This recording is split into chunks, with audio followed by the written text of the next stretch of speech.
me llamo Jimena, y hace 2 años dejé Córdoba, mi ciudad natal, donde las tardes olían a café con canela y hasta los desconocidos se saludaban en la calle, para mudarme a un pequeño pueblo pesquero llamado Las Palmas. Porque me casé con Matías, un trabajador del puerto local, cuyo horario dependía de las mareas, de los cambios en los itinerarios de los cargueros y del cansancio que no se iba ni con el sueño, nos instalamos en una casa que él había heredado. Una típica vivienda del pasado, con baldosas marrones y pesadas, linóleo en el recibidor ya sin brillo, grietas en las esquinas y paneles de madera oscura que recordaban décadas anteriores. Las ventanas casi no dejaban entrar la luz, incluso en días soleados el salón parecía envuelto en una cortina a medio bajar, donde no ocurría nada, y con el tiempo dejé de distinguir si era por la mañana o por la tarde, mi trabajo me permitía no salir de casa, traducía documentos, descripciones técnicas y contenido para sitios web. Pasaba los días frente al ordenador, desde la mañana hasta la noche, estudiando los matices del idioma, intentando ser precisa, disciplinada, sin distraerme con pensamientos sobre qué hacía yo allí, en un lugar que desde el primer día me pareció ajeno. Mientras yo escribía textos sobre los sitios emblemáticos de Barcelona o cálculos de entrega de refrigeradores desde China, Matías trabajaba físicamente, cargando cajas, operando una grúa, respirando aire salado y el olor de los hidrocarburos que impregnaban cada cosa que tocaba. Volvía tarde a casa, se desvestía con desgano, comía algo de paso o rechazaba la cena, y luego se iba al dormitorio, en silencio, como si no fuéramos pareja sino 2 inquilinos que vivían bajo el mismo techo por accidente. Su silencio no me asustaba, hasta que se volvió el telón de fondo permanente de mi vida. Casi no nos hablábamos, intercambiábamos frases cortas sobre cuentas, compras o desperfectos que había que arreglar, pero detrás de esas palabras no había ningún interés, ninguna intención real. Una noche, tras soportar semanas de pura indiferencia, me atreví a preguntarle si él también sentía que algo no estaba bien entre nosotros, si notaba que había un problema. Justo acababa de llegar, se sacudió el agua de la chaqueta, pasó a mi lado y, sin detenerse, contestó, ¿tú? Sí. Yo he tenido un día difícil. Su voz fue neutra, sin agresividad ni cansancio, y fue precisamente esa calma indiferente lo que más dolía. No discutíamos, porque para discutir hace falta que ambas partes defiendan algo, y lo único que quedaba entre nosotros era un espacio donde cada uno ocupaba su lugar y observaba en silencio cómo pasaban los días. Pensaba cada vez más que mudarme a Las Palmas no había sido un cambio de vida, sino su suspensión, una forma diferente de detenerse. Comencé a salir a la calle con más frecuencia, sin un propósito concreto, solo para ver gente, para sentir que en algún lugar aún seguía ocurriendo algo. Caminaba junto a los cafés del puerto, recorría los muelles, observaba cómo los turistas fotografiaban paisajes marinos, pero no sentía ningún deseo de sacar mi propia cámara ni de detenerme. Un día, sin haberlo planeado, llegué a una pequeña esquina donde había un local, una cantina con un cartel amarillo, que en su día había abierto el padre de Matías, un lugar al que nunca había entrado. No quería ver otra sombra de su familia, donde todo olía al pasado. Desde la puerta entreabierta me llegó el aroma de algo frito, agradable, no demasiado fuerte, pero real. No entré, solo me quedé unos minutos mirando el cartel, y me fui, aunque algo dentro de mí memorizó ese giro, esa calle, esa entrada. Esa misma noche, Matías llegó un poco más temprano de lo habitual, trajo verduras en una bolsa de plástico. La dejó sobre la mesa sin explicar por qué las había comprado. Las guardé en silencio, sin preguntar nada. Él puso a hervir agua, se sentó frente a mí, guardó silencio un largo rato, y de pronto dijo, ¿estás bien? Sin mirarme a los ojos, más como una formalidad que como una pregunta sincera. No, respondí en voz baja, sin desviar la mirada. No pidió más detalles, no se sorprendió, no dijo que no entendía. Simplemente se levantó y fue al baño. Ese momento no fue un punto de inflexión, no reveló nada nuevo, pero por primera vez me permití decir la verdad en voz alta. A la mañana siguiente decidí ir al centro del pueblo, con la esperanza de comprar algunos cuadernos nuevos para notas. Aunque en realidad solo quería salir, ver gente, sentir el ritmo de una ciudad que seguía con su vida normal, sin importar si yo estaba o no. Hacía mucho que no montaba la bicicleta que estaba guardada bajo el cobertizo junto a la casa, cubierta de una fina capa de polvo, pero ese día quise sentir el viento en la cara, aunque estuviera impregnado del olor a pescado y aceite de motor.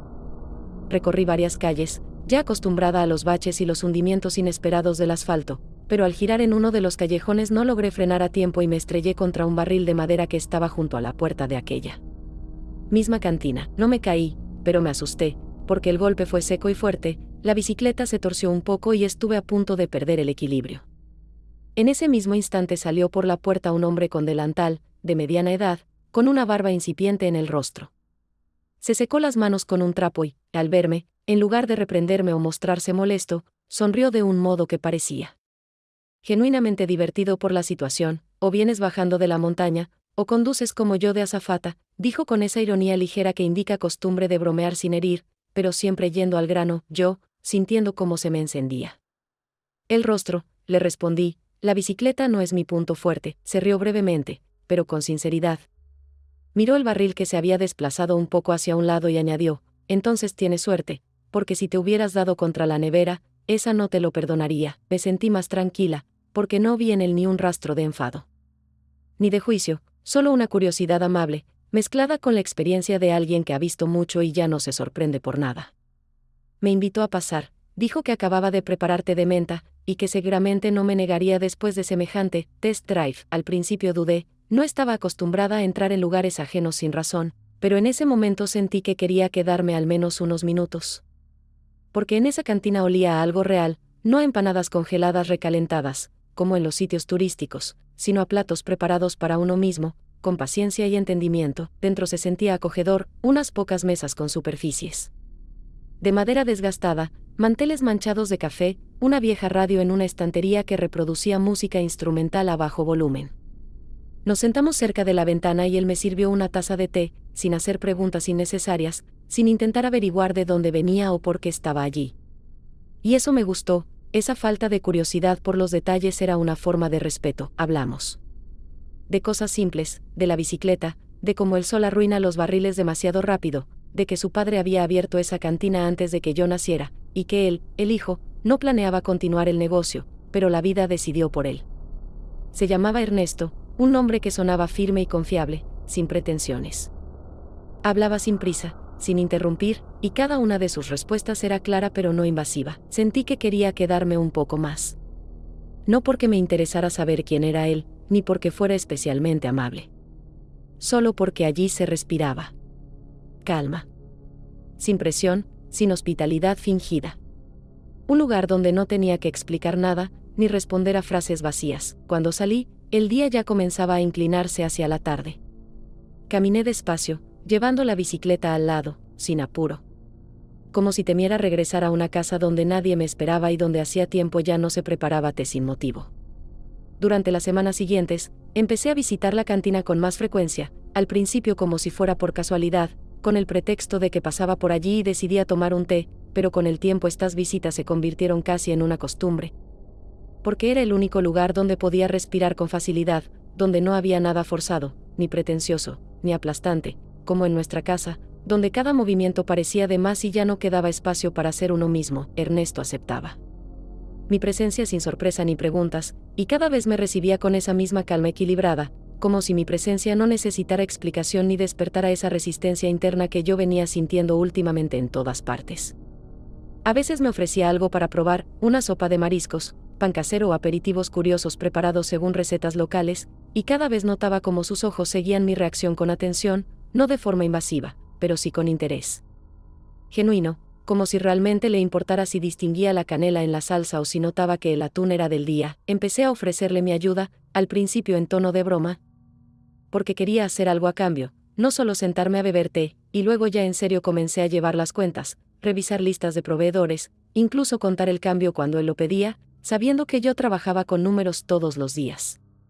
En esas tareas me sentía útil, no porque no pudiera realizarme en otro sitio, sino porque allí, en esa cocina sencilla y pequeña, mis acciones tenían sentido, resultado y eco. Hablábamos mucho, no de lo personal, ni de sentimientos o del pasado, porque él nunca hacía preguntas directas, y en eso había un límite que yo respetaba, como se respeta el silencio que llega cuando una conversación se ha agotado. Pero podíamos pasar horas hablando sobre pescado, cómo distinguir el fresco del que ya fue congelado, cómo se almacena mal en los supermercados, cómo detectar la mentira en los menús de los cafés turísticos, donde los precios siempre suenan más sabrosos que el plato en sí. Ernesto sabía hablar con sencillez, pero sus palabras nunca eran vacías, solo hablaba cuando tenía algo que decir, y en cada una de sus frases había más sentido que en muchas de las largas conversaciones. que había tenido a lo largo de mi vida con personas que, al parecer, no sabían detenerse. Sabía escuchar, sin interrumpir, sin esperar su turno para responder, y esa costumbre hacía que conversar con él fuera increíblemente fácil, porque sabía que podía decir todo lo que pensaba, sin miedo al juicio, la desconfianza o el sarcasmo. Una vez, cuando volví a casa un poco más tarde de lo habitual, Matías ya estaba en la cocina, sentado a la mesa, mirando su teléfono, y cuando entré, ni siquiera levantó la vista. Dejé la bolsa, me quité la chaqueta, abrí la nevera sin buscar nada en particular, solo ganando tiempo, porque sentía que habría una conversación. ¿Otra vez estuviste allí?, preguntó después de varios minutos de silencio, aún sin apartar los ojos de la pantalla. Ajá. Estoy ayudando un poco, respondí sin intentar esconder nada, aunque no sabía exactamente qué era lo que le interesaba. ¿No te alcanza con la pantalla y los textos?, lanzó rápidamente, con cierta tensión en la voz, aunque sin agresividad directa, más bien con ese tipo de irritación que no sabe cómo expresarse. No respondí enseguida, porque me pareció que ni siquiera esperaba una respuesta, solo quería dejar constancia, cuestionar algo o hacer una nota mental. Su tono no era de celos hacia otro hombre o hacia el lugar, no sentía celos, simplemente no entendía por qué yo pasaba tiempo donde me sentía bien. Y eso era, sin duda, lo que más lo molestaba. Unos días después, cuando Ernesto y yo nos quedamos solos después del almuerzo, estaba ayudando a recoger los utensilios en la cocina, lavando grandes ollas y secando cucharas de madera que aún conservaban el rastro de haber trabajado con salsas espesas. Mientras colocaba en su sitio una lata metálica con especias, un portarretratos delgado cayó de la estantería y se estrelló sobre la mesa, boca arriba, como si hubiera esperado ese momento exacto para ser visto. En la foto había una mujer con un vestido claro, sentada al borde de un muelle de madera.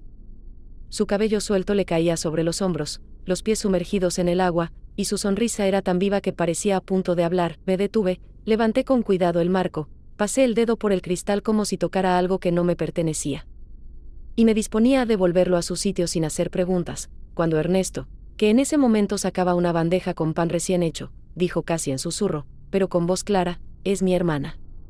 Desapareció en el mar hace unos años. Nadie sabe exactamente qué pasó. Solo encontraron el bote sin ella, y desde entonces no hubo noticias, ni versiones en las que uno pudiera creer. Su voz era contenida, sin dramatismo ni desesperación, más bien con esa tristeza seca que aparece en las personas que ya pasaron por las etapas de la rabia, la esperanza y la pena, y aprendieron a vivir sabiendo que algunas respuestas nunca llegan. Asentí en silencio, sin saber qué decir, y sin intentar inventar nada consolador, porque hay historias que no necesitan una reacción, necesitan silencio, ese que no rompe nada. Un minuto después añadió, con un tono más suave, mirando hacia un rincón: tienes su risa y algo en la mirada que no se deja encerrar. Tal vez por eso me resulta fácil estar contigo. No me incomodé, ni lo tomé como un cumplido o una insinuación, porque en sus palabras no había nada que sonara a coqueteo o simpatía disimulada. Era más bien una confesión tranquila, un hecho que no necesitaba desarrollo.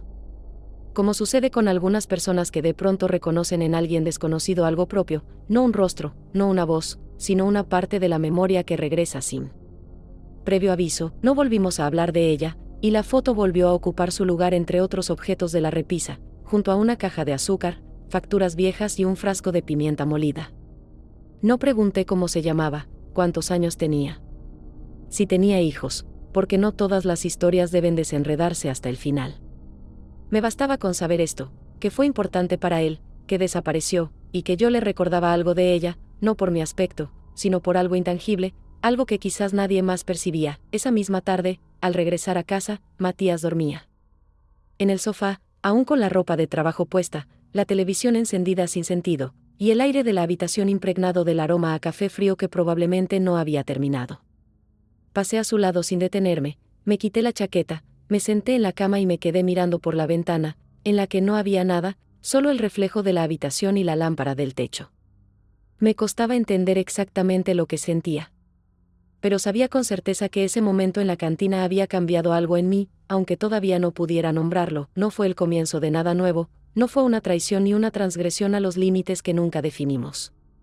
Fue apenas un nudo entre dos orillas, invisible, firme, imperceptible para los demás, pero uno que ya no podría desatarse con facilidad.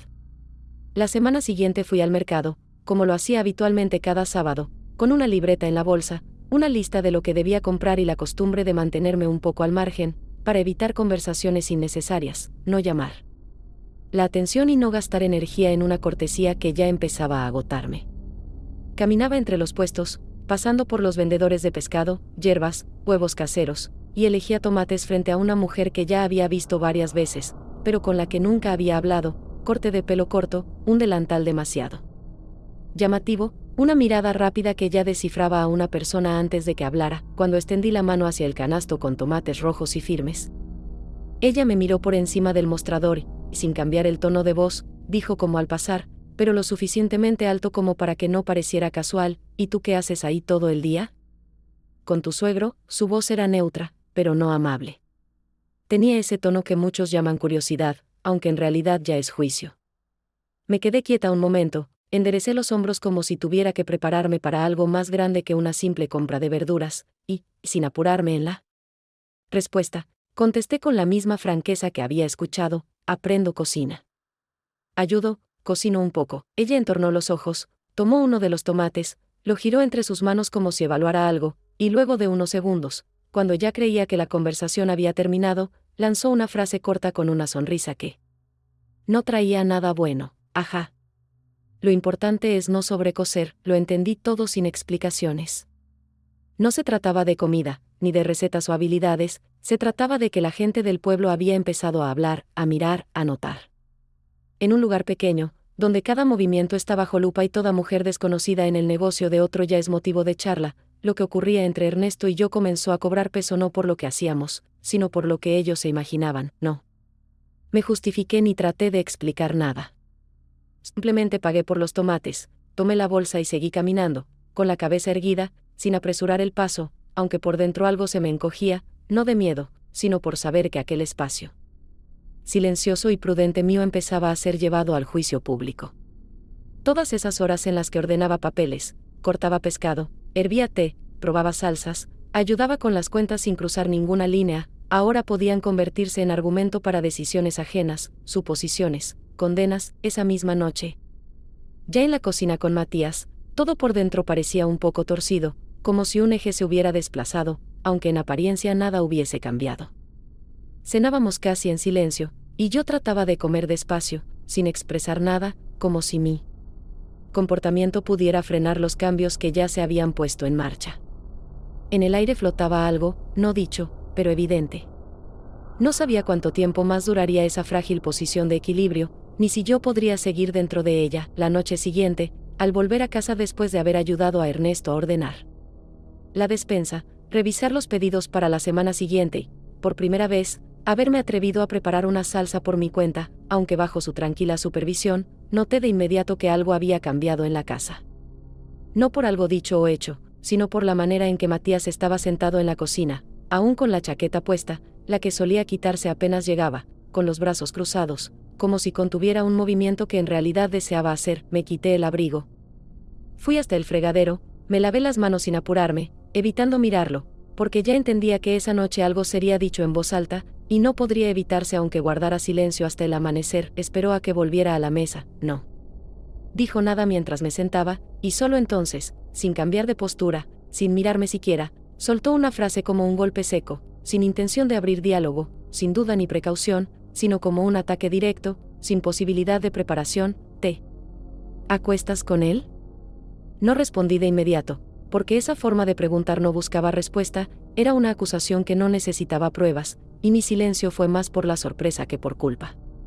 Después de unos segundos, lo miré, sin enojo, sin rabia. Con esa franqueza que aparece cuando ya no queda nada por esconder, y pregunté con la misma frialdad: ¿cómo puedes decir eso? Él sonrió, pero no era una sonrisa sarcástica ni molesta, fue un leve movimiento en la comisura de los labios, cargado de decepción acumulada durante semanas, y respondió sin pausa, como si ya lo hubiera decidido todo en su cabeza: parece que me tomas por idiota. Ese momento no fue una discusión en el sentido habitual, nadie alzó la voz, nadie lanzó objetos, nadie salió dando un portazo.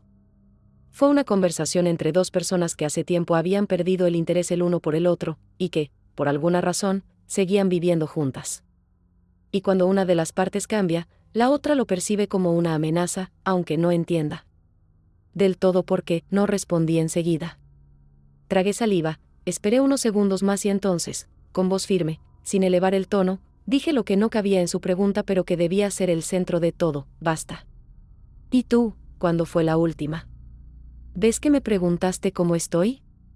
Mis palabras quedaron suspendidas en el aire, no por inesperadas, sino porque él no tenía nada con que responder. Desvió la mirada, se levantó, caminó hacia la sala donde el televisor seguía encendido sin sonido, y se dejó caer en el sofá, encorvado, como si de repente le hubiera caído encima un peso para el que no estaba preparado. No fui tras él, no continué la conversación, no intenté aclarar nada, porque comprendí que este no era ni el momento ni el lugar donde algo pudiera salvarse. Su pregunta no vino del dolor ni de los celos, fue la consecuencia de que ya éramos extraños compartiendo un mismo techo. Y su respuesta confirmó que entre nosotros ya no quedaba ni siquiera un conflicto, porque el conflicto existe cuando aún hay algo que vale la pena defender. Esto fue una rendición sin batalla, donde ninguna de las partes intentó rescatar nada. Al día siguiente, por la noche, después de que los últimos clientes se marcharan y la última pareja terminara su vino, me quedé para ayudar a Ernesto a cerrar la cantina. Quería distraerme del peso que me dejó la conversación con Matías la noche anterior, que no terminó en nada, salvo en la certeza de que seguir juntos ya no significaba estar juntos para ninguno de los dos. El suelo, al final del día, estaba cubierto de migas, manchas de aceite y restos de sal esparcida, y en la cocina quedaba ese aroma suave a pimientos asados que no se había ido desde el turno del mediodía. Todo era tan cotidiano, que esa rutina simple me calmaba, como si eliminara temporalmente todo lo innecesario de la cabeza. No hablábamos mucho, yo limpiaba las mesas, él barría cerca del bar, lanzando de vez en cuando miradas en mi dirección. Pero no con esa cautela que suelen tener los hombres que ocultan algo, sino con ese silencio en los ojos que solo tienen las personas que han aprendido a no apresurarse.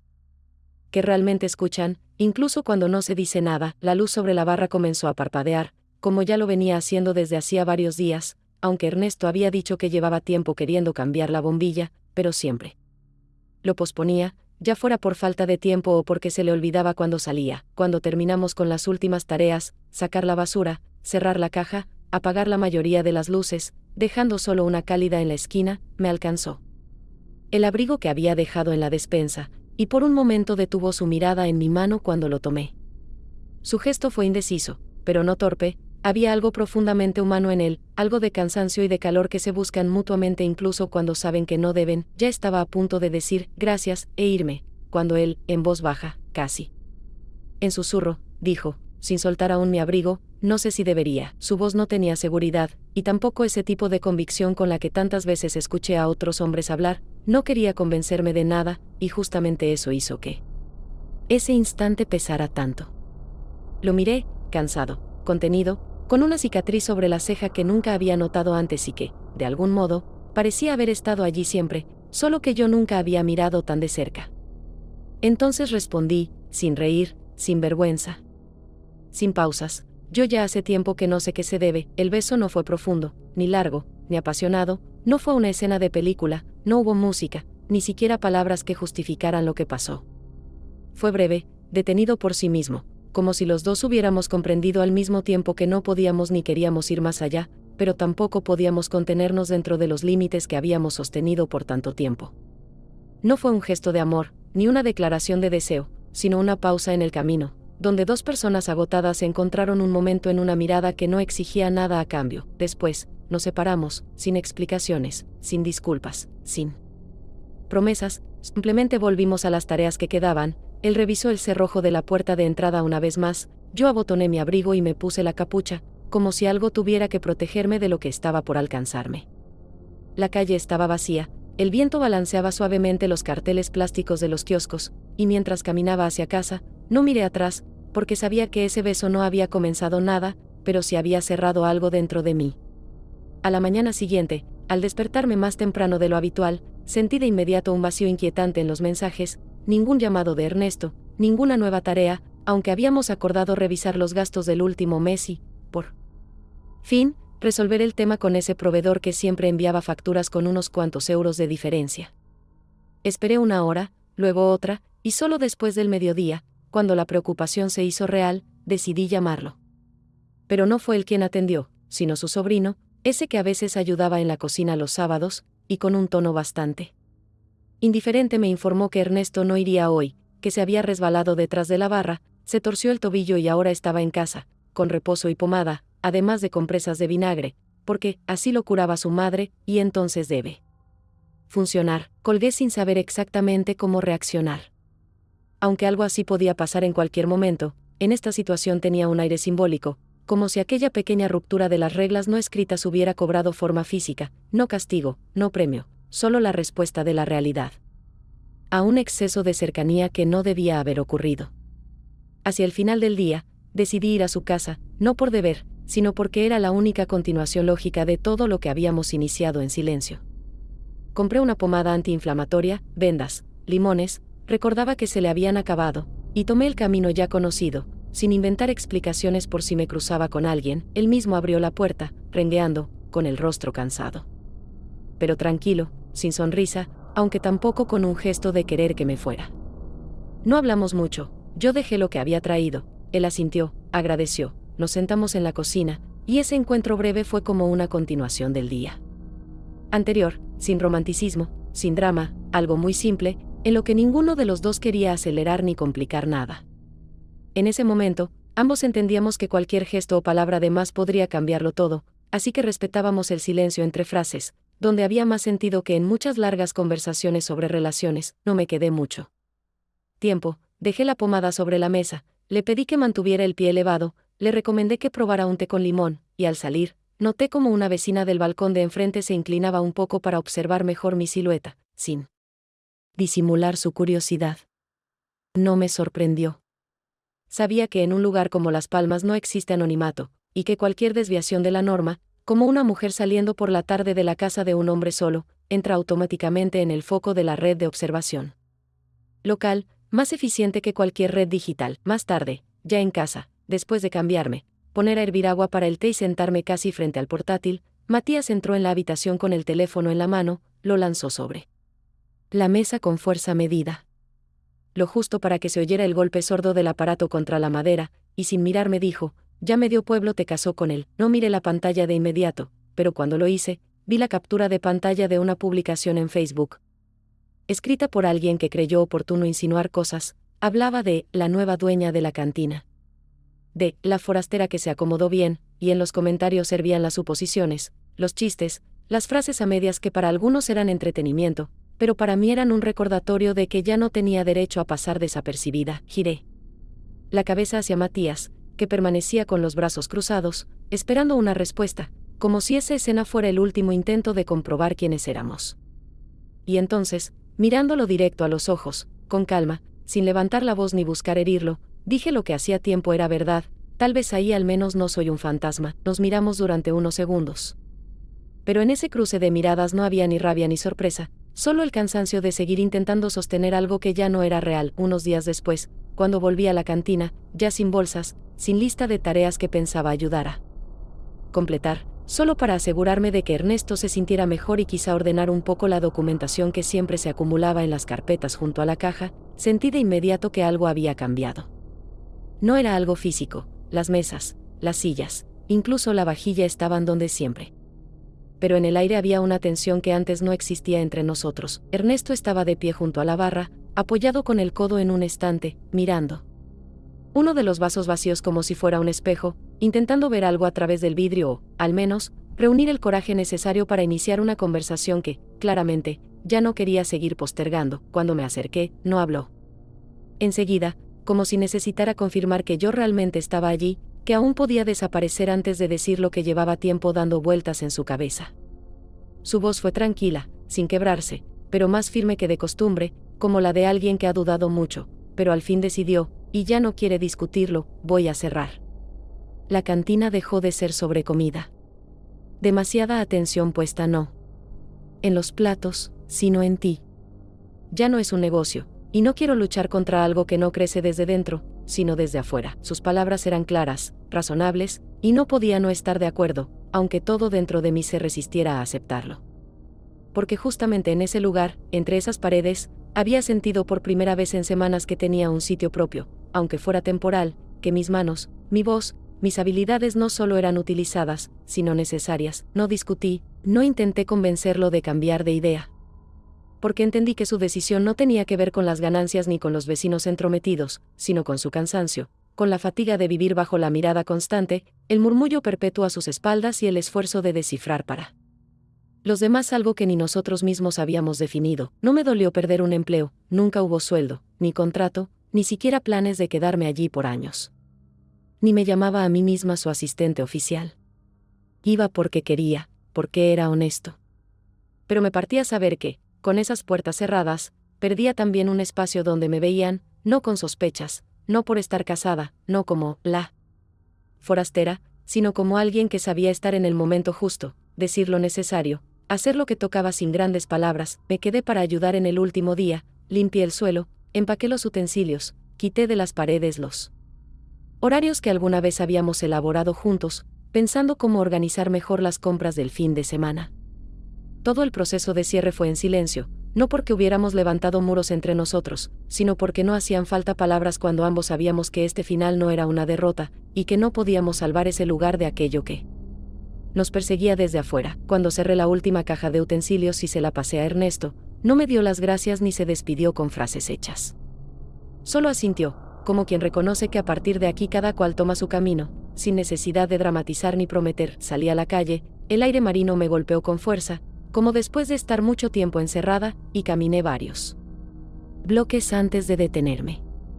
No lloré, no intenté racionalizar lo sucedido, solo fui comprendiendo, poco a poco, que ya no existía ese lugar donde alguien me miraba sin etiquetas, sin rumores, simplemente, de frente. Después del cierre de la cantina, nuestras noches con Matías se volvieron aún más vacías.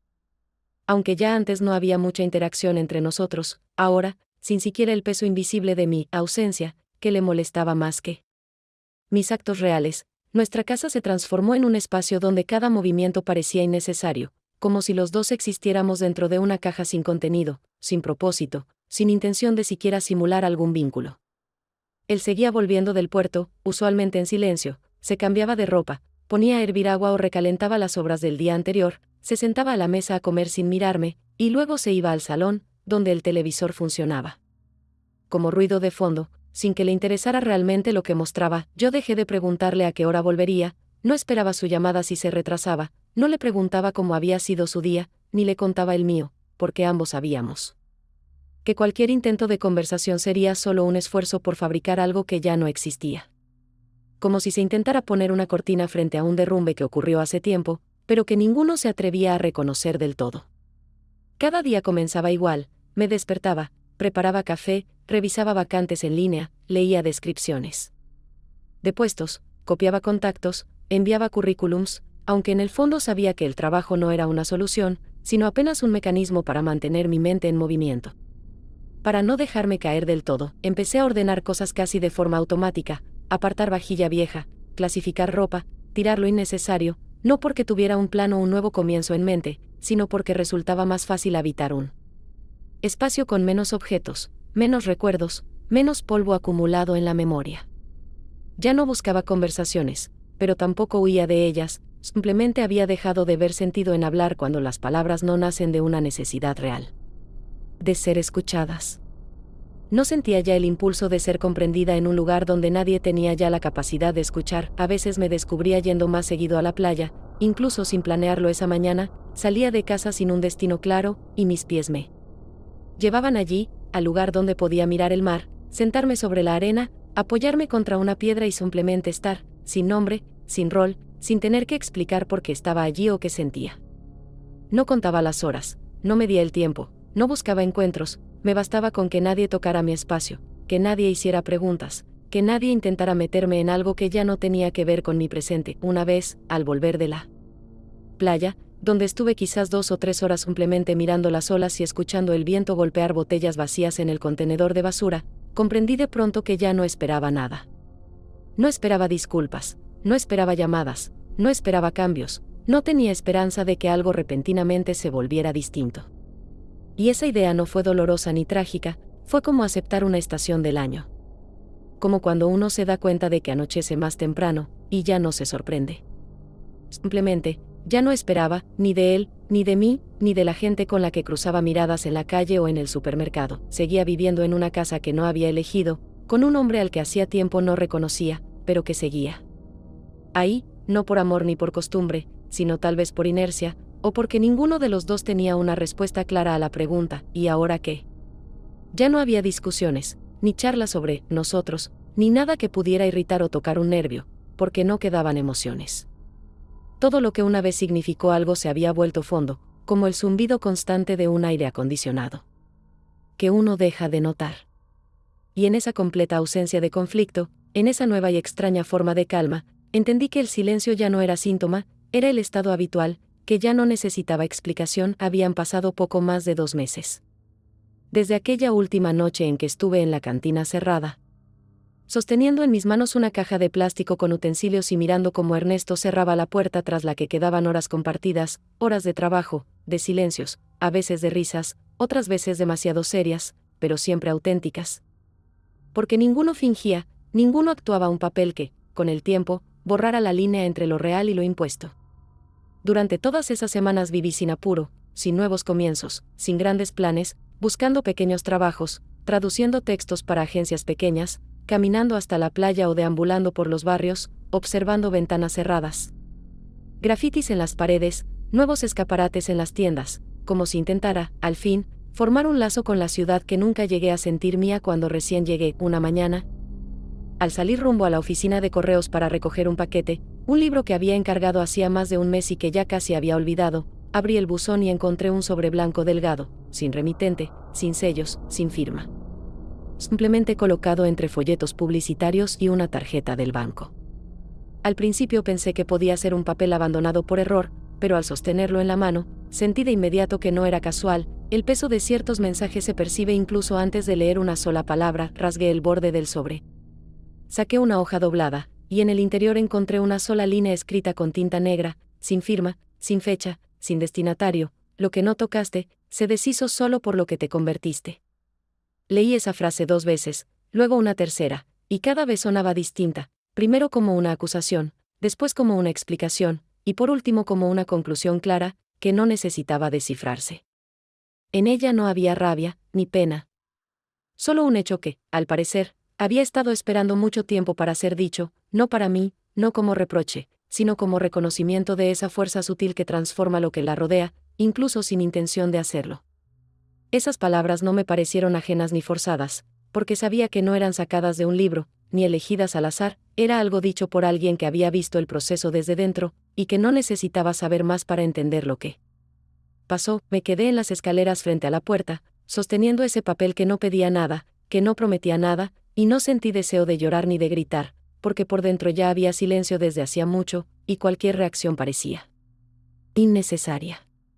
Doblé la hoja con cuidado, la guardé en el bolsillo de la chaqueta donde solía llevar monedas o llaves, y seguí caminando por la calle, sin pensamientos profundos, sin determinación de cambiar nada, solo con esa calma interior que llega cuando ya no se necesitan preguntas, porque la respuesta ya ha sido dada. En el camino entré a una tienda pequeña donde vendían pan, granos, aceite y sal en frascos de vidrio. Sin esperar una señal del cuerpo ni pensar en el menú de la cena, elegí justamente esas 2 cosas: pan, fresco, aún tibio, y un pequeño paquete de sal. No era por hambre, ni por cocinar, fue un gesto, como todo lo que había sido mi vida. Últimamente, nada grande, nada llamativo, pero exacto. Porque sin sal, el pan sería solo una masa blanda, un trozo sin sabor. Y por primera vez en mucho tiempo, comprendí con claridad, a veces basta solo una gota de algo amargo para que todo lo demás cobre sentido.